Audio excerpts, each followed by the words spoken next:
오랫동안 사랑받는 브랜드들이 가지고 있는 공통점과 종교가 가지고 있는 공통점, 뇌 속에 이미 새겨져 버린 것들, 브랜드 안에서도 그걸 새겨줄 수 있는 팝업 행사라던가 의식행위인 거죠. 그리고 그 철학을 바탕으로 어떠한 의식행위들을 계속 해주는 겁니다. 이 철학을 가지고 있는 브랜드들이 섹시하게 느껴지는 것 같아요. 종교가 왜 몇십 년 동안 망하지 않을까요? 여러 가지 이유들이 있고, 저는 신학자, 사학자가 아니기 때문에, 근데 오랫동안 사랑받는 브랜드들이 가지고 있는 공통점과 종교가 가지고 있는 공통점, 세 가지 공통점이 있어요. 그러니까 종교의 필수 3요소라고 이야기하는 게 교주, 교리, 교단 3구성 요소가 있거든요. 교주는 당연히 브랜드에서 이야기하면 창업자 정도가 될 것이고, 교리는 창업자가 가지고 있는 큰 뜻, MVC라고도 이야기 많이 하죠. 미션, 비전, 코어밸류라고 이야기하는 것들, 그리고 그것을 따르는 팬들이 있어요. 이런 것들은 브랜드에서 어떻게 설계하고 어떻게 확장시켜야 되는지, 이런 것들을 이제 세미나 내에서는 알려드리고 있죠.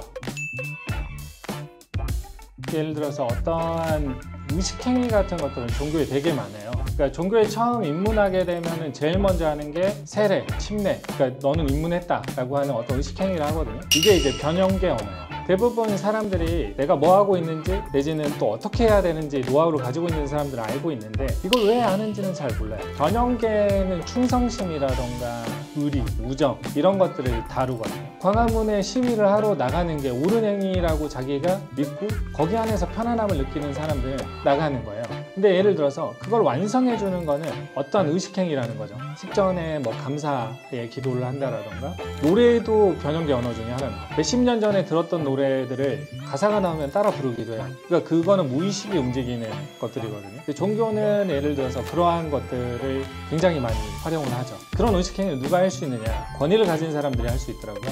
신학에서 하는 이야기들이 그렇습니다. 권위를 가진 사람들만 줄 수 있어요. 별 볼 일 없는 사람이 그런 의식행위를 한다고 실현되지 않습니다. 군대에서 예를 들어서 국무신조, 남자분들은 군대 갔다 오신 분들은 다 기억하죠. 우리는 국가와 국민의 충성을 다하는 대한민국 육군이다. 하나 우리는 자유민주를 수행하며 조국 통일의 역군이 된다. 이런 식이잖아요. 외우진 않았지만 제목은 영광, 영광, 영광, 영광. 우리도 똑같아요. 뇌 속에 이미 새겨져 버린 것들, 그리고 이런 브랜드 안에서도 그걸 새겨줄 수 있는 팝업 행사라던가 이런 것들이 의식행위인 거죠. 예를 들어서 초등학교를 졸업한 사람들은 많죠. 거기서 상 받은 사람들도 많을 거예요. 근데 졸업했을 때 정확하게 잘 기억은 못하지만은 개근상을 받았다거나 표창장을 받았던 그 장면들은 청사진처럼 기억하는 분들이 대부분이에요. 그래서 의식행위를 굉장히 중요시하는 거예요. 결혼식이라고 하는 것들도 반지를 나눠주고 하는 그런 의식행위들도 변형계 언어라서 그래요. 그래서 위대한 브랜드들이 가지고 있는 공통점들은 이러한 의식행위들을 굉장히 섹시하게 잘한다는 거예요. 그냥 인비테이션을 보내고 그걸 가져오시는 분들한테 확인하고 해주는 것들이죠. 입장시켜주는 것들도 의식행위예요. 그냥 아무나 들어갈 수 있게 만들면은 그 의식행위가 완성이 안 되더라고요. 가드 분들도 좋은 옷을 입고 계셔야 돼요.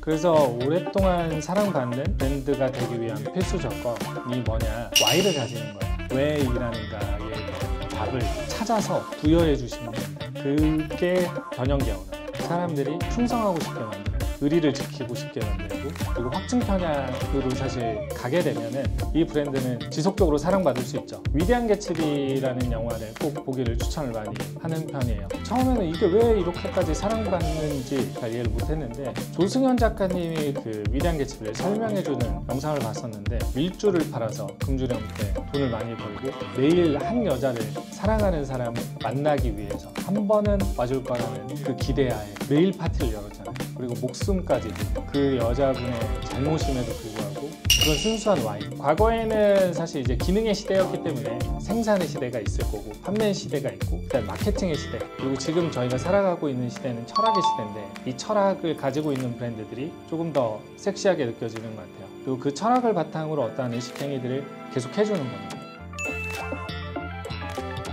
제가 지금 생각하는 좀 섹시한 브랜드라고 하면 앤더슨 벨이라는 브랜드예요. 그 브랜드가 조금 위대한 길을 가고 있지 않나, 되게 멋있는 길을 가고 있지 않나, 이렇게 생각을 하고 있어요. 되게 위기 상황이었는데도 굉장히 큰 비용이 지출되는 쇼를 계속 진행을 하시고 팝업을 진행을 계속 하시더라고요. 그래서 이렇게까지 하는 이유가 뭐냐, 경영적으로 위기 상황임에도. 근데 매 시즌 본인은 올인을 하신다고 하더라고요. 왜요? 라고 물어봤을 때 이 브랜드를 구매해주는 고객들, 사랑해주는 팬들이 부끄럽지 않았으면 좋겠어요. 이 로고라고 하는 게 자랑스러울 정도까지는 아니어도 부끄럽지 않도록 가치 있는 일을 한다. 나쁜 선택하고 좋은 선택은 존재하잖아요. 선택하기도 의외로 쉽죠. 근데 이제 좋은 선택하고 옳은 선택이 있대요. 여기서는 대부분 내가 조금 더 이익이 되는 좋은 선택을 많이 하게 되는데 대표님 그리고 디렉터분들이 옳은 선택을 하시는 것 같아요. 그래서 향후에는 그 브랜드의 가치라고 하는 것들, 기능 가치, 감성 가치, 과시적 가치 이 세 가지를 다 온라인을 할 수 있어야지 위대한 브랜드로 성장할 수 있다고 저는 생각을 하는데 항상 이 방향을 지향을 하시더라고요. 그런 이야기가 되게 좋았어요. 우리가 일본에 가면 꼼데 가르송을 사오잖아요. 그런 일본에만 살 수 있는 브랜드들, 이런 브랜드들을 사오는데 사이즈가 안 맞아도 사온다는 거예요. 왜 그런지 아세요? 리셀이 되니까, 그만큼 판매할 수 있으니까. 그런 브랜드가 되고 싶은 거죠. 한국에 오면은 반드시, 그리고 그렇게 하고 계세요. 약 90%의 방문객이 외국 분들이에요. 제가 경험했던 것들, 그리고 제가 생각해 왔던 것들 조금 더 진정성 있게 많이 알려드릴 거고, 이렇게 컨텐츠로 계속해서 인사를 드릴 것 같아요. 궁금한 거 있으시면 댓글로 남겨주시면 다음 컨텐츠에 답변을 드릴 수 있도록 하겠습니다. 좋아요, 구독 감사합니다.